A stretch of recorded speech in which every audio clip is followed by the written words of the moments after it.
주님께서 여러분과 함께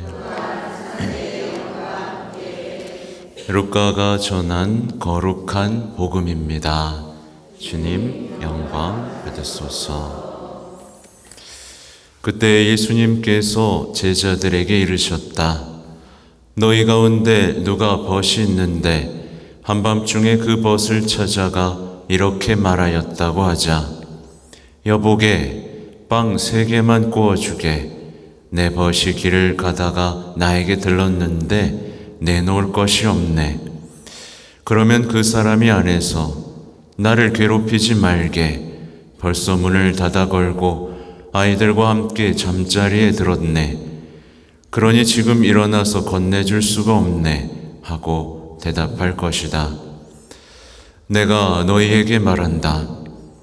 그 사람이 벗이라는 이유 때문에 일어나서 빵을 주지는 않는다 하더라도 그가 줄곧 졸라대면 마침내 일어나서 그에게 필요한 만큼 다 줄 것이다. 내가 너희에게 말한다. 청하여라. 너희에게 주실 것이다. 찾아라. 너희가 얻을 것이다. 문을 두드려라. 너희에게 열릴 것이다.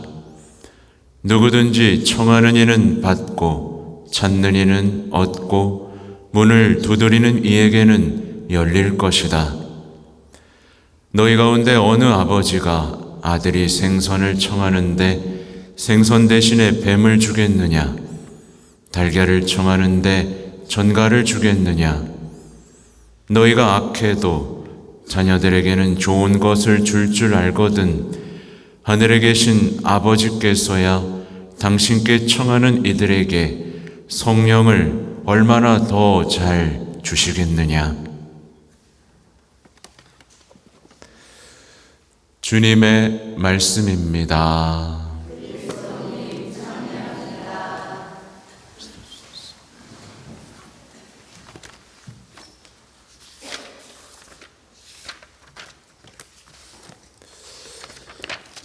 찬미 예수님. 네, 오늘 말라키 예언서의 말씀을 들었습니다. 먼저 이렇게 읽고 묵상해 보신 분들은 알겠지만 이 시대 많은 이제 무신론자들이나 냉담자들이 하고 있는 이야기들이 고스란히 담겨 있다는 것을 발견하실 수 있죠. 네, 이렇게 말하잖아요. 하느님을 섬기는 것은 헛된 일이다. 만군의 주님의 명령을 지킨다고 그분 앞에서 슬프게 걷는다고 무슨 이득이 있느냐. 오히려 이제 우리는 거만한 자들이 행복하다고 말해야 한다.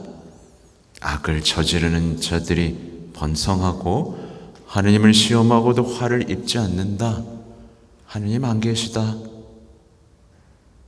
이 이야기죠. 이 이야기 말라키서는 구약 성경의 이제 마지막 부분이에요. 그리고 이제 세례자 요한의 이제 이 예고를 하고 이제 주님의 탄생을 이제 딱 마주하고 있는 구약의 마지막 페이지를 장식하고 있는데요. 그렇죠. 여러분 이런 말 안 하죠? 결코 입에 담아서는 안 되는 이야기. 사람은요, 하느님께 무례해서는 안 됩니다. 자녀는 아버지를 공경해야 하고 종은 주인을 두려워해야 할 줄 알아야 합니다.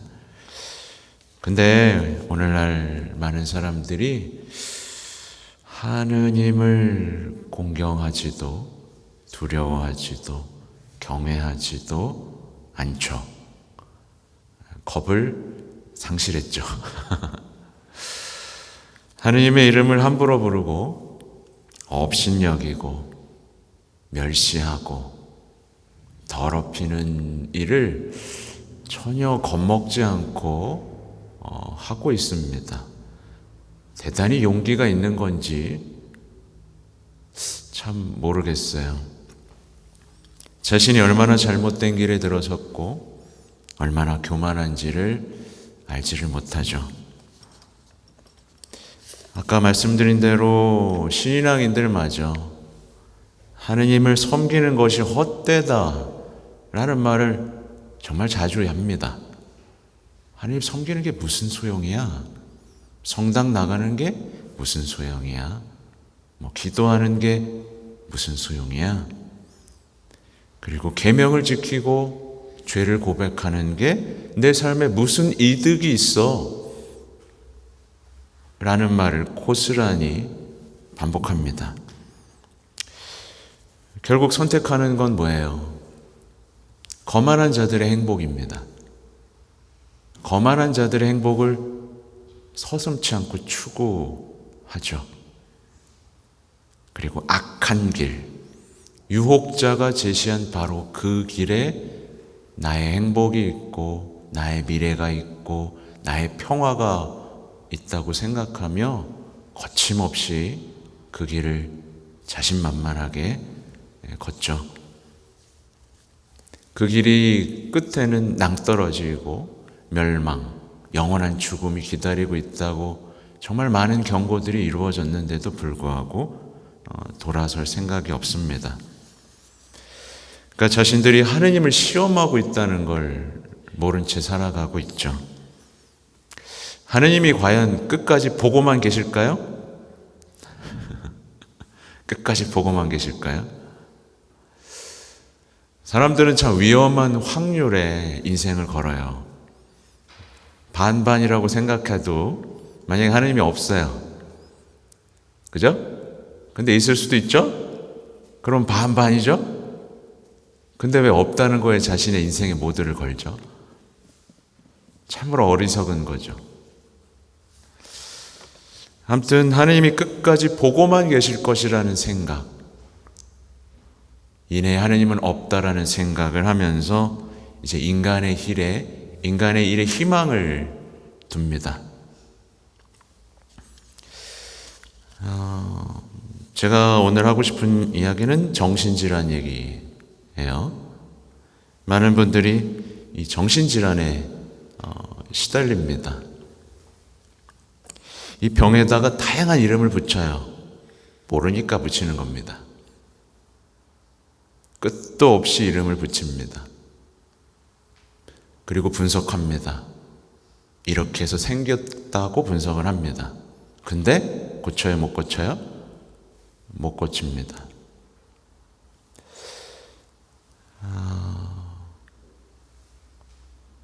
하느님을 빼놓고 고치려고 해서 그렇죠. 먼저 하느님을 섬기는 것이 치유이고 회복이고 해방이고, 이렇게 삶을 다시 한번 재건하는 일임을 무시한 채, 그렇잖아요. 예수님은 죽은 사람도 살리는데 이걸 깡그리 무시한 채 자기가 다 인간에 대해서 이해하고 있다고 생각하며 고치지 못하고 병든 삶을 삽니다. 신앙은요, 여러분, 두려움을 없애줍니다. 그렇죠? 여러분, 죽음이 두렵습니까? 두려운 표정인데요. 죽으면 그만이에요. 죽으면 그분 얼굴 보는 거고요.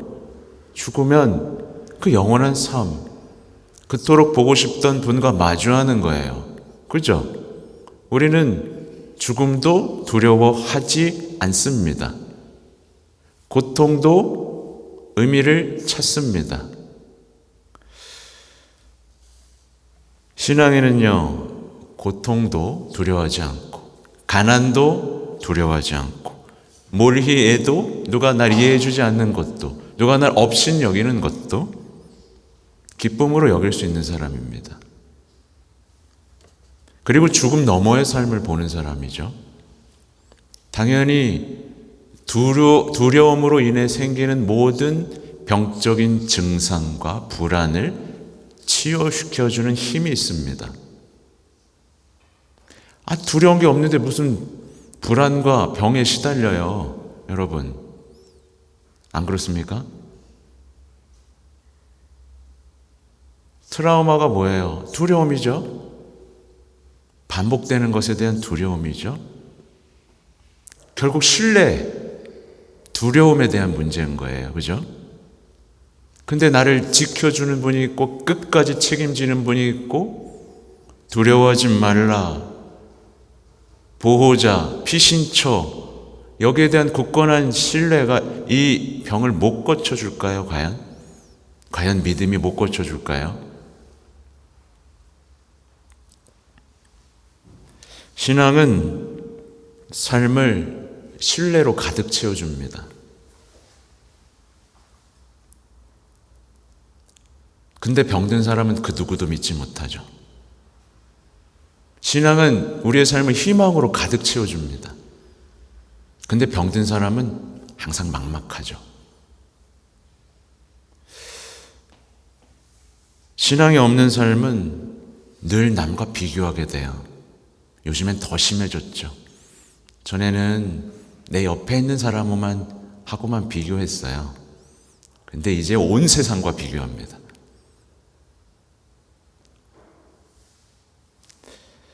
아무튼 남들과 비교하고 그렇게 자신에게만 몰두하는 삶에서 해방시켜주는 것이 바로 신앙입니다. 막막하고 부당해 보이는 현실로 인해 생기는 모든 우울과 분노를 치유해주는 힘이 있습니다. 겟세마니에서 예수님과 같이 기도하고 십자가 아래를 지켰을 때 생기는 일이죠. 모든 막막하고 부당하고 모든 것이 끝난 것 같은 삶이 끝이 아니라는 걸 우리는 알기 때문에 거기에서조차 우리는 고통 속에조차 승리를 찾을 수 있는 우리는 대단한 은총을 받고 있습니다. 나도 저 사람처럼 누리고 싶어. 오늘날 세상 사람들이 많이 하는 얘기죠. 나도 저 사람처럼 누리고 싶어. 나는 왜 이렇게 살아야 해? 나도 누리는 게 뭐가 나빠? 이건 너무 불공평하잖아. 이렇게 질문하는 사람들이 행복해질까요? 안 행복해질까요? 행복할 수가 없죠. 모든 걸 갈아엎고도 행복해지지 않죠. 모든 걸 파괴하고 고발하지만 행복해지지 않죠. 이 질문에서 해방돼야 됩니다. 그죠? 신앙인은 이 질문에서 해방되고 결국 다 이루시는 모든 것을 질서, 정의로 마무리 지시는 주님을 신뢰하며 지금의 삶에서 행복을 노래합니다. 병들 수가 없어요.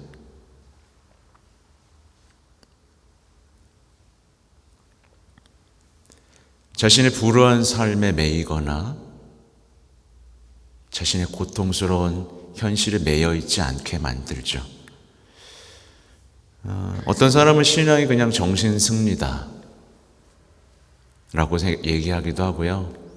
그냥 얌전하고 착하고 가난하게 사는 것이다 라고 얘기합니다. 근데 이런 건 신앙 아니죠.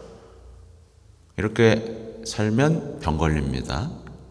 신앙은 구체적인 현실, 상황에서 변화를 이끌어냅니다. 반드시. 그리고 승리하는 삶을 살게 하죠.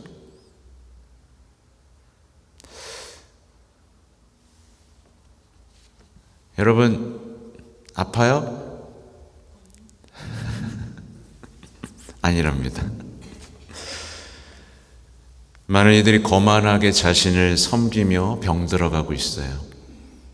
악인의 길을 걷는 거예요. 자신들이 무슨 말을 하고 있는지, 무슨 생각을 하고 있는지, 얼마나 하나님을 모독하고 있는지 모른 채 자신의 외로움과 절망만을 노래합니다. 그러나 바로 그것이 악인의 길이고 회개해야 함을 이 말라키 예언서는 우리에게 전해주고 있습니다. 그리고 오늘 복음에서는 아주 유명한 얘기죠. 청하여라, 찾아라, 문을 두드려라. 주님은 주십니다. 여러분 다 받았죠? 예. 진짜요? 네. 넘치도록 받았죠? 네. 모자란가요? 모자라요? 좀만 더 줬으면 좋겠어요? 난 못 받았는데. 주님은요, 과한 분이에요. 주셨고, 모자람이 없이 주시고, 언제나 열어주시고, 언제나 최고의 것만 주십니다. 아버지니까요. 그리고 자녀의 기도를 나중에 라고 말하지 않습니다. 즉시 응답하십니다. 어김이 없으세요. 늘 살아계시고 영원히 다스리십니다. 근데 주변을 돌려보면 많은 이들이 난 받은 것이 없다라고 얘기하죠. 어제도 강의할 때 얘기했어요. 여러분 받았어요? 근데 이렇게 받은 것이 없는 표정이죠. 네. 여러분 성령 받았어요? 네. 은사 어디 갔어요? 왜 못 받은 사람처럼 살죠? 줬는데 받았다고 했으면서 많은 분들이 받은 것이 없다고 말하고 얻지 못해서 답답하다고 말하고 문이 없어서 꽉 막힌 현실에 갇혀 있다고 말합니다. 아무리 두드려도 이 현실의 문을 깨부실 수 없다라는 표현을 많이 씁니다. 그래서 물어봐요. 무엇을 청하냐고요? 여러분 무엇을 청하죠? 많은 분들이 무엇을 청하냐고 하면 남들이 누리는 평화, 행복을 청한다고 합니다. 남들이 누리는, 주님이 주시는이 아니라 남들이 누리는 평화와 행복을 청한다고 하고요. 못 받았대요. 그래서 얼마나 끈질기게 청해봤습니까? 라고 물으면 말이 없습니다. 별로 끈질기게 청하지도 않아요. 오늘 복음 속에 등장하는 사람의 특징을 살펴보면 그는 괴롭힙니다. 여러분 주님 괴롭혀 본 적 있으세요? 주님 제발 예의만 갖춥니다. 보면 뭐 안 주면 말고 뭐 약간 이런 마음. 얼마나 괴롭혀 봤는지 모르겠어요.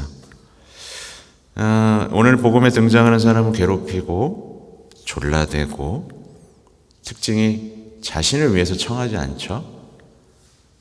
그리고 자신이 청하는 게 무엇인지 아주 정확하게 알고 있습니다. 뭘 청했죠? 빵 3개. 정확하죠.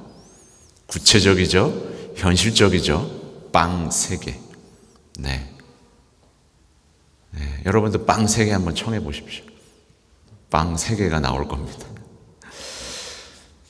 그는 한밤중이었고요. 빵 3개를 청합니다.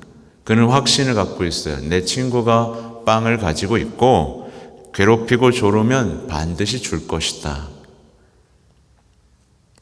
근데 여러분 그런 확신 있나요? 아버지가 가지고 계시고 조르면 반드시 줄 것이다. 네. 그는요 이웃을 환대하는 사람이었다는 걸 기억해야 됩니다. 한밤중에 이웃을 맞아들입니다. 열려있죠? 그리고 이웃을 신뢰합니다. 찾아가죠? 그리고 지치지 않고 청하죠? 그리고 여기서 비춰볼 때 언제든지 자기 것도 내줄 수 있는 사람이에요.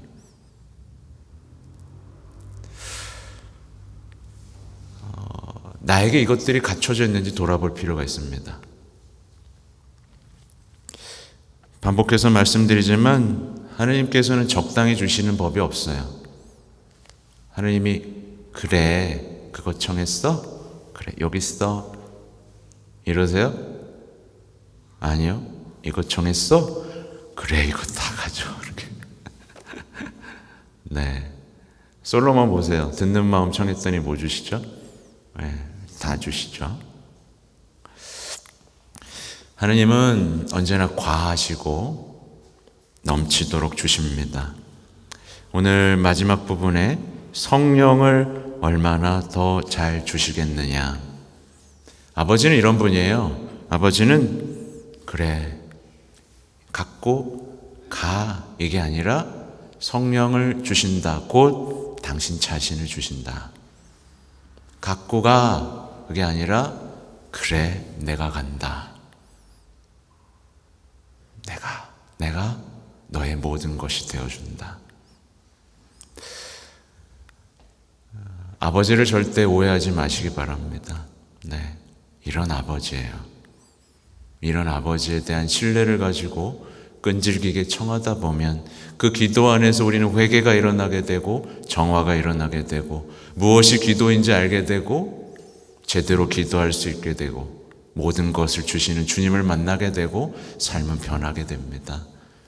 네, 끈질기게 기도하고 얻고 찾고 활짝 열린 당신의 모든 것을 열어주시는 그분을 체험하는 여러분이 되시기 바랍니다. 아멘.